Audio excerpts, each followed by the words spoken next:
안녕하세요. 이상호 목사입니다. 구역공과 해설. 오늘은 제16과 하나님 나라의 백성입니다. 성경 본문은 출애굽기 19장 1절에서부터 6절까지입니다. 다 같이 한번 읽어보도록 하겠습니다.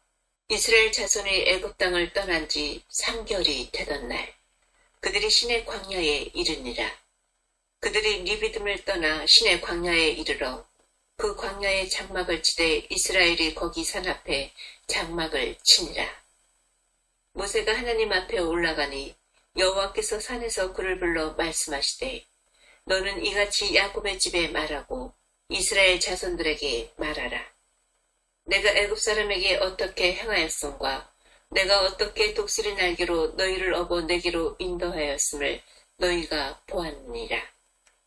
세계가 다 내게 속하였나니 너희가 내 말을 잘 듣고 내 언약을 지키면 너희는 모든 민족 중에서 내 소유가 되겠고, 너희가 내게 대하여 제사장 나라가 되며 거룩한 백성이 되리라.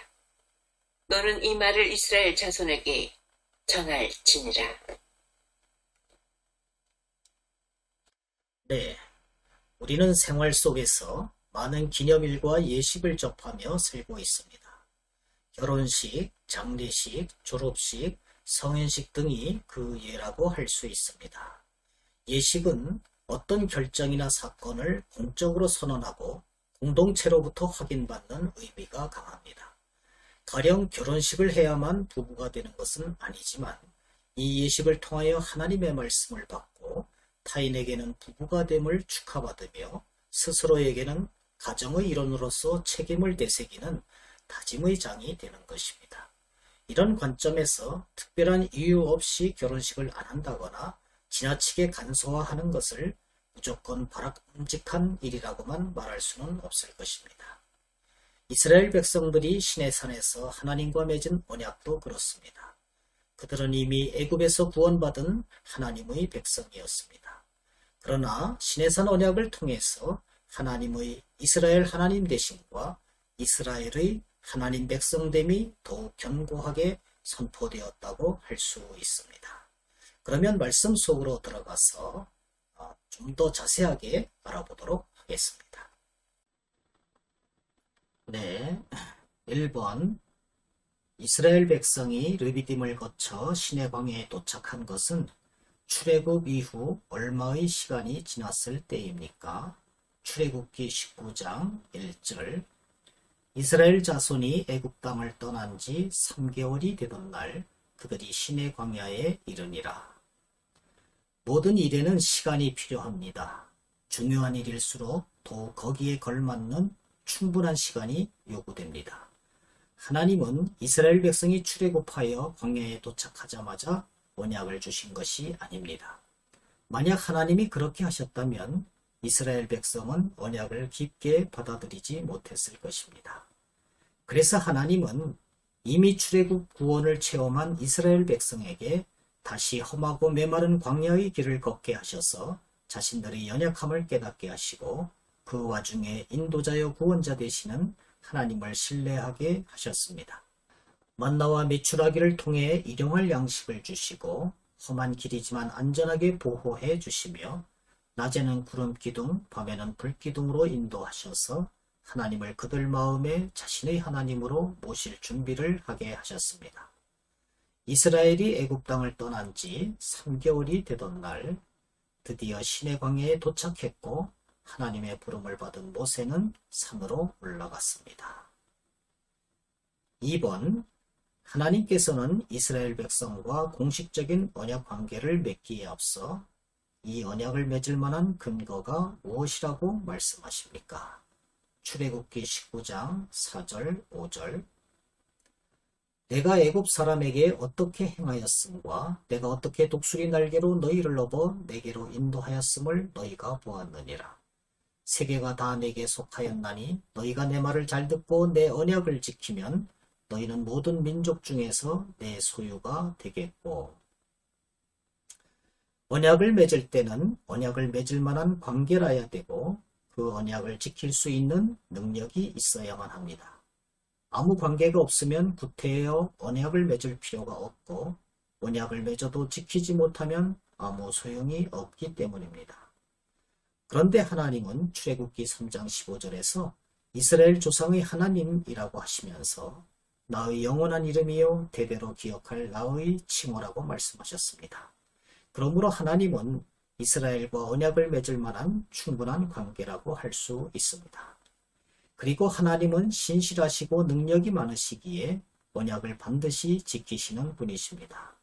하나님은 출애굽을 기획하셨고 실행에 옮기셨습니다. 이스라엘이 아무것도 생각하지 못할 때에 모세를 바로에게 보내어 출애굽을 선포하게 하셨고, 이스라엘이 홍해와 바로의 군대 사이에서 두려워하고 있을 때에 홍해를 여셔서 이스라엘을 지나가게 하셨고, 다시 홍해를 닫아서 바로의 군대를 수장시키셨습니다.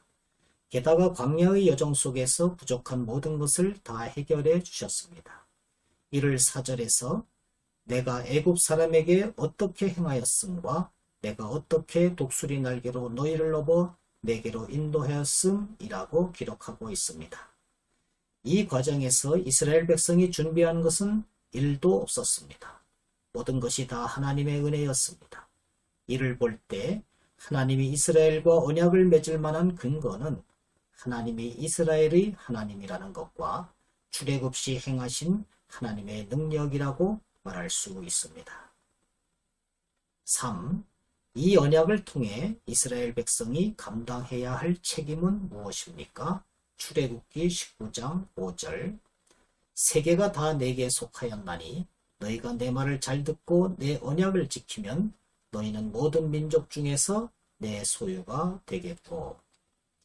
신앙생활 가운데 우리가 자주 오해하는 바는 하나님의 은혜와 말씀에 대한 순종의 상관관계입니다.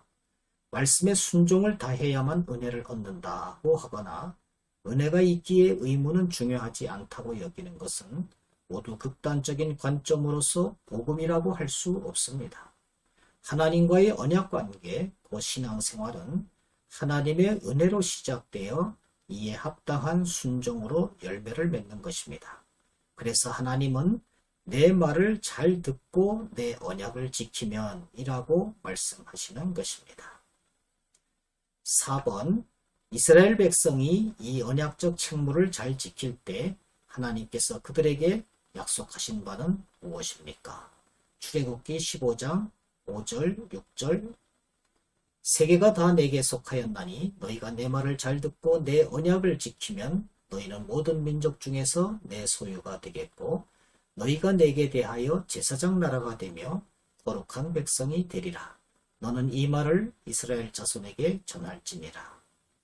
하나님의 은혜로 언약에 참여하여 하나님의 백성이 된 우리가 하나님의 언약의 말씀에 순종하면 하나님은 이전의 은혜와는 또 다른 차원의 은혜를 베풀어 주십니다. 즉 은혜 위에 은혜입니다. 하나님은 이스라엘 백성이 언약적 책무를 잘 지킬 때, 즉 내 말을 잘 듣고 내 언약을 지키면 너희는 모든 민족 중에서 내 소유가 되겠다고 약속하십니다. 하나님의 절대적인 은혜와 보호 아래에 놓이게 된다는 것입니다. 그리고 너희가 내게 대하여 제사장 나라가 되며 라고 약속하십니다. 자신뿐만 아니라 많은 사람들을 하나님께 인도하는 사명을 갖는다는 것입니다. 그리고 거룩한 백성이 되리라고 약속하십니다. 구별된 백성으로서 하나님의 임재를 보여주는 백성이 된다는 것입니다. 결론적으로 우리는 하나님의 은혜로 주신 언약의 말씀에 순종하는 성도가 되어야만 합니다. 감사합니다. 안녕히 계십시오.